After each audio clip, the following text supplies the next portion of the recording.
22 मार्च साल 1977 स्क्रो agent Charles Morgan अपना घर छोड़ने के बाद तुरंत लापता हो गए।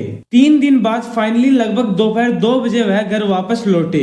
घर वापस लौटने के बाद चार्ल्स की वाइफ रूथ ने उनसे कुछ पूछने की कोशिश की तो उन्होंने कोई जवाब नहीं दिया, लेकिन उन्होंने इशारों में बताने की कोशिश की कि वह अब बोल नहीं सकते क्योंकि उनके गले में एक हेलुसिनोजेनिक दवा है जो उनके नर्वस सिस्टम को जल्द ही डिस्ट्रॉय कर सकती है।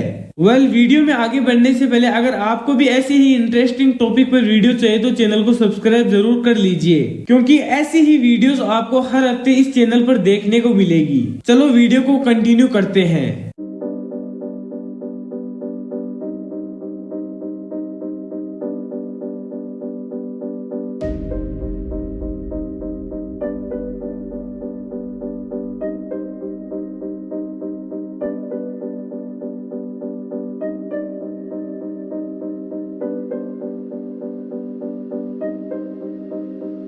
चार्ल्स की वाइफ रूथ ने उनके घर वापस लौटने पर देखा कि उनके हाथ में एक हथकड़ी लगी है।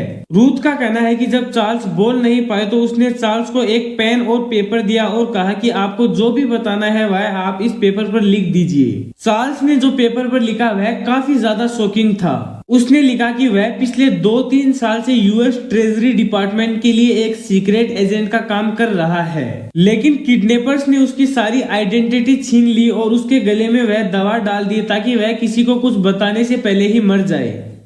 मगर रूथ ने चार्ल्स की देखभाल घर पर काफी अच्छे से की, जिस वजह से वह जल्दी बिल्कुल ठीक हो गया।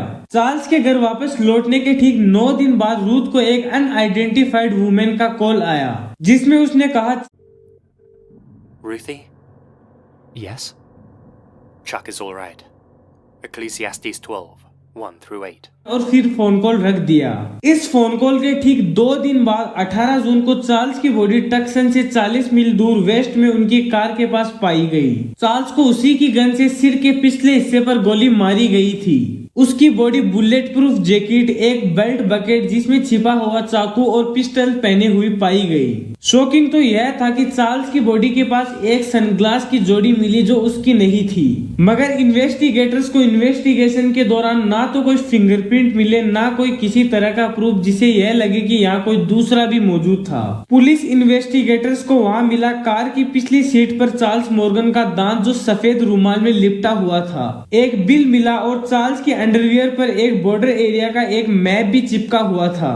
मैप में उस टाउन का नक्शा था जिस जमाने में उस टाउन को तस्करी के लिए जाना जाता था। मेडिकल एग्जामिनर्स ने दावा किया कि चार्ल्स मॉर्गन की डेथ उसकी बॉडी मिलने से तकरीबन 12 घंटे पहले ही हुई थी। मगर कोई ठोस सबूत ना मिलने की वजह से इस केस को एक सुसाइड का नाम देकर वही बंद कर दिया गया। मगर चार्ल्स की वाइफ रूथ मॉर्गन का कहना था कि यह एक सुसाइड नहीं बल्कि एक मर्डर है और हम सब यह भी जानते हैं कि चार्ल्स के खूनी का पता हम नहीं लगा सकते। इस वजह से पुलिस ने इस केस को सुसाइड का नाम देकर बंद कर दिया और तब से लेकर आज तक यह केस एक मिस्ट्री है।